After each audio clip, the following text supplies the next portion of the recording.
Assalamualaikum. Selamat datang di kota Yerusalem. Desember 2019. Musim dingin memeluk bumi Syam.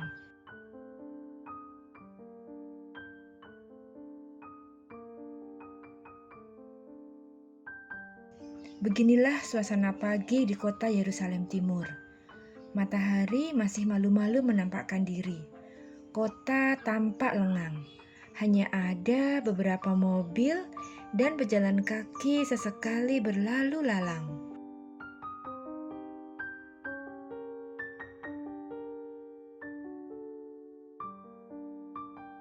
Seorang penjual roti khas Palestina tampak sibuk menggelar dagangannya. Wangi khas falafel, yaitu makanan berbentuk bola-bola yang terbuat dari kacang Arab, dan ka'a al-Quds atau Palestinian sesame bread, semacam roti tradisional yang bertabur biji wijen, segera menggoda indera penciuman saya.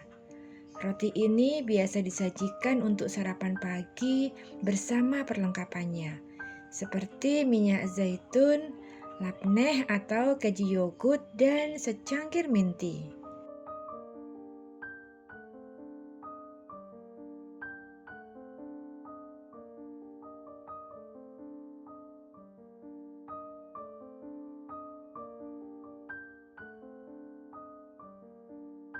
Di sini saya menemukan tempat praktek dokter gigi, spesialis ortodontis, dan spesialis bedah mulut.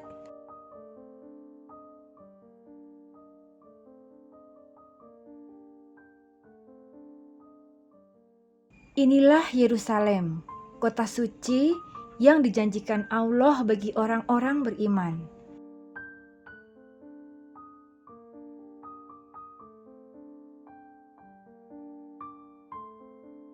Wajah Yerusalem saat ini berlapis antara perjanjian masa lalu dengan perjanjian pasca perang 6 hari antara negara-negara Arab dan Israel yang dibantu oleh Amerika Serikat pada tahun 1967.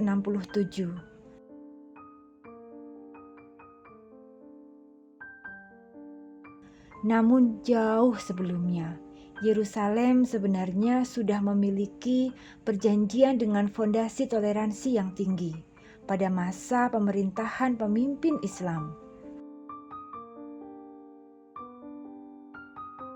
Salah satu yang paling berpengaruh adalah pada masa pemerintahan Salahuddin Al-Ayyubi sejak abad ke-11 Masehi.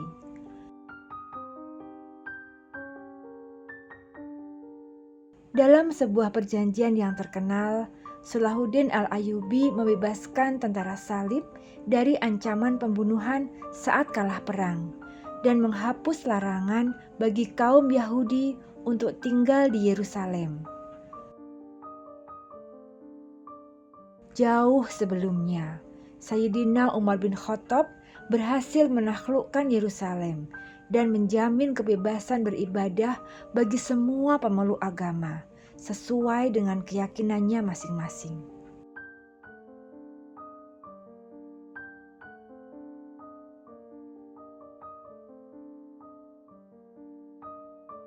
Damaskus Gate. Ya, disinilah saya berada, Damaskus Gate atau Gerbang Damaskus. Sebuah monumen sekaligus salah satu pintu gerbang kota tua Yerusalem. Menjejakkan kaki di sini ibarat terseret ke pusaran masa lalu. Monumen batu, ornamen dinding, serta jalanan di dalamnya serasa menatap Yerusalem pada masa abad pertengahan. Pusat bisnis sekaligus pemukiman disatukan pembagian wilayah antara 4 agama Samawi di masa pemerintahan Salahuddin Al-Ayyubi, saling berdampingan dengan menjunjung toleransi yang tinggi.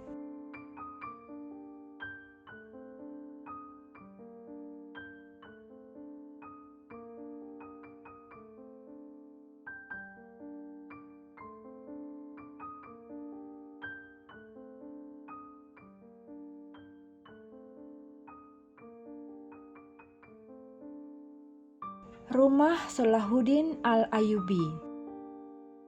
Di kota tua Yerusalem ada bangunan yang dipercaya sebagai tempat tinggal Salahuddin Al-Ayyubi. Nah, di sini tempatnya.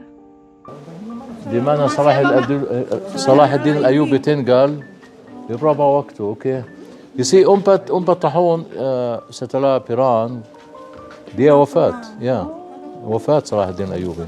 Maksudnya di sini? Ya Di Palestina ini? di Jerusalem. Di Yerusalem. No wafat bukan di sini. Oke saya pikir di Mesir.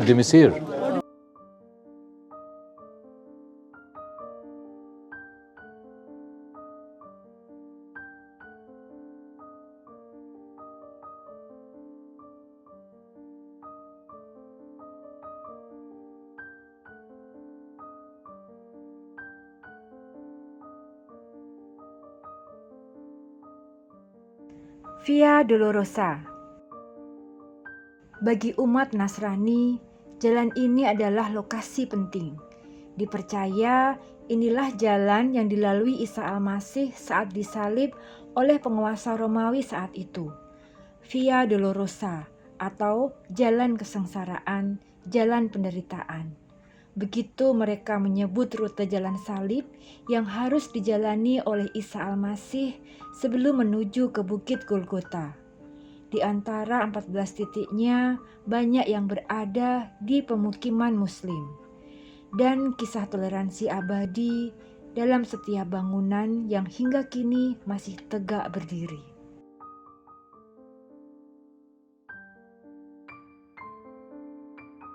Masjid Umar. Tempat ini dinamakan Masjid Umar.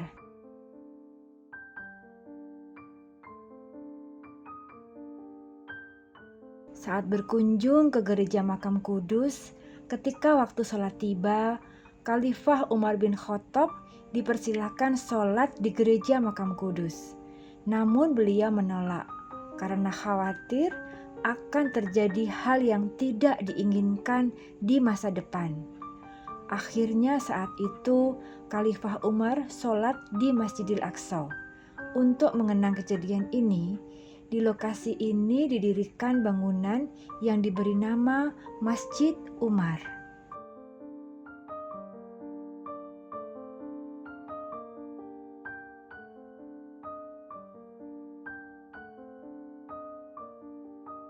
Gereja Makam Kudus.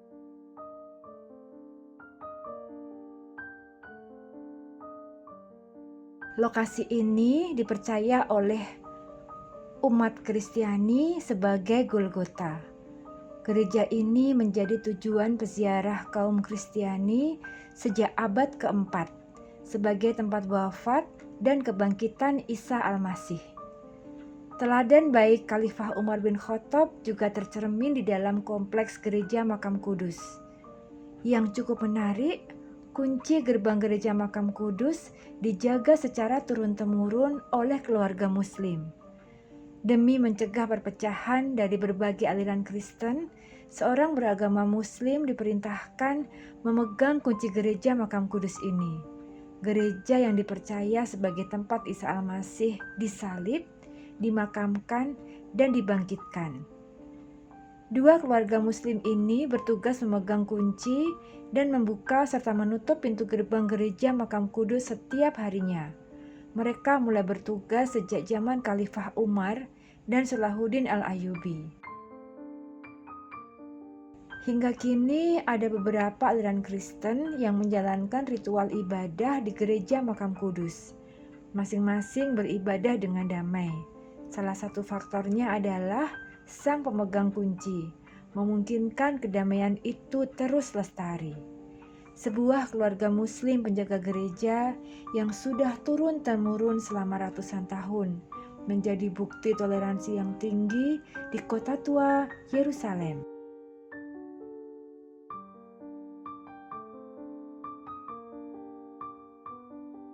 The Western Wall atau tembok ratapan.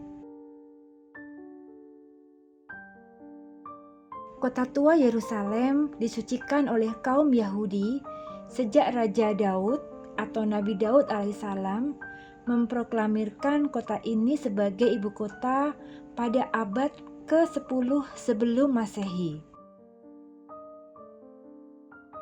Dan diteruskan oleh putranya Nabi Sulaiman alaihissalam atau yang disebut dengan Solomon. Yerusalem menjadi situs kuil Solomon dan kuil Solomon kedua. Tembok ratapan ini adalah tempat yang penting dan dianggap suci oleh kaum Yahudi. Sinagog atau tempat peribadatan kaum Yahudi di seluruh dunia dibangun dengan altar menghadap ke Yerusalem.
Masjidil Aqsa. Masjidil Aqsa atau Haram Asy-Syarif menjadi tempat suci ketiga bagi umat Islam setelah Masjidil Haram di Mekah dan Masjid Nabawi di Madinah. Masjidil Aqsa merupakan kiblat pertama umat Islam dalam sholat selama sekitar 15 bulan sebelum akhirnya dipindahkan ke Masjidil Haram.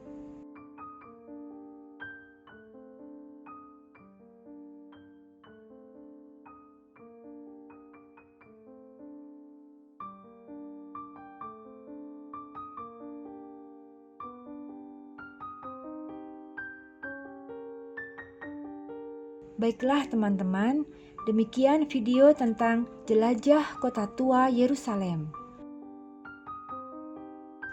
Bagi teman-teman yang ingin ke Yerusalem dan berziarah ke Masjidil Aqsa, saya doakan semoga Allah memudahkan dan melancarkan sehingga teman-teman semua bisa berziarah ke sini. Amin ya robbal alamin. Semoga video ini bermanfaat. Mohon maaf bila ada salah dalam penyampaiannya. Bila teman-teman suka video ini, silahkan tekan tombol like, share, dan subscribe, serta nyalakan lonceng untuk mengetahui video terbaru. Pada video berikutnya, kita akan menjelajah Haram Asy-Syarif atau Masjidil Aqsa. Terima kasih dan sampai jumpa. Wassalamualaikum warahmatullahi wabarakatuh.